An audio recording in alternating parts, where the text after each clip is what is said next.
അടിപൊളിയായിട്ടുള്ള super taste ആയിട്ടുള്ളൊരു മുന്തിരിച്ചാറ്. അപ്പോൾ ഞങ്ങളിന്ന് ഷിപ്പിൻ്റെ ഉള്ളിലുള്ള ഒരു റെസ്റ്റോറൻറ്റിൽ ഫുഡ് കഴിക്കാൻ പോയിരിക്കുകയാണ് കേട്ടോ. അപ്പോൾ മുന്തിരിച്ചാറും ഫുഡുമെല്ലാം ഞങ്ങൾക്ക് ഫ്രീ ആണ്. ഇതൊരു ബുഫേ റെസ്റ്റോറൻ്റാണ്. അടിപൊളി വ്യൂ ആണ് കേട്ടോ. റെസ്റ്റോറൻറ്റിൽ നിന്ന് നേരെ വലിയ വിൻഡോയിൽ നോക്കിക്കഴിഞ്ഞാൽ കടലാണ്. അപ്പം ഇങ്ങനെയാണ് എൻട്രൻസ്. ചെറിയൊരു ബട്ടൺ അമർത്തുന്നു, ഡോറ് തുറക്കുന്നു, നേരെ റെസ്റ്റോറൻറ്റ് ഉള്ളിലേക്ക് ഞങ്ങൾ കയറുകയാണ്. അവിടെ കയറുമ്പോൾ തന്നെ ഒരുപാട് ഫ്രൂട്ട്സുകൾ വെച്ചിട്ടുണ്ട് കേട്ടോ. വളരെ വെറൈറ്റി ആയിട്ടുള്ള ഫ്രൂട്ട്സുകളെല്ലാം കട്ട് ചെയ്ത് നല്ല കഴിക്കാൻ പാകത്തിനാക്കി വെച്ചിട്ടുണ്ട്. ഇപ്പോൾ ഒരുപാട് ഗസ്റ്റുകളൊക്കെ വരുന്നൊരു റെസ്റ്റോറൻ്റാണ്. ഈസ്റ്റ് റെസ്റ്റോറൻറ്റ് എന്നാണ് പേര് കേട്ടോ. ഇതാണ് സുഷി. ചൈനക്കാരുടെ ജപ്പാൻകാരുടെയൊക്കെ ഫേവറേറ്റ് ആയിട്ടുള്ള ഫുഡാണ്.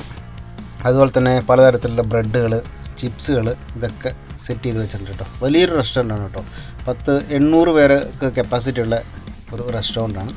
എല്ലാ തരത്തിലുള്ള ഫുഡും അവൈലബിൾ ആണ്. അപ്പോൾ ഇന്നത്തെ ഒരു പ്രത്യേകത എന്ന് പറയുന്നത്, നമുക്കിഷ്ടമുള്ള മീറ്റുകൾ, റോ മീറ്റ് എടുത്ത് ഷെഫിൻ്റെ അടുത്ത് കൊടുത്താൽ ഷെഫ് അത് നമുക്ക് കുക്ക് ചെയ്ത് തരും. നമ്മൾ പറയുന്ന രീതിയിൽ, നമ്മൾ പറയുന്ന എരിവ്, മുളക് എല്ലാം ഇട്ടിട്ട് അവർ നമുക്ക് കുക്ക് ചെയ്ത് തരും. അതാണ് ഈ റെസ്റ്റോറൻറ്റ് ഇന്നത്തെ പ്രത്യേകത. അത് എല്ലാ ദിവസവും ഉണ്ടാവില്ല, ആഴ്ചയിൽ ഒരു ദിവസം മാത്രമേ അങ്ങനെ ഉണ്ടാവുള്ളൂ. അങ്ങനെയുള്ള ദിവസങ്ങളിൽ ഞങ്ങളവിടെ പോയി ഫുഡ് കഴിക്കും.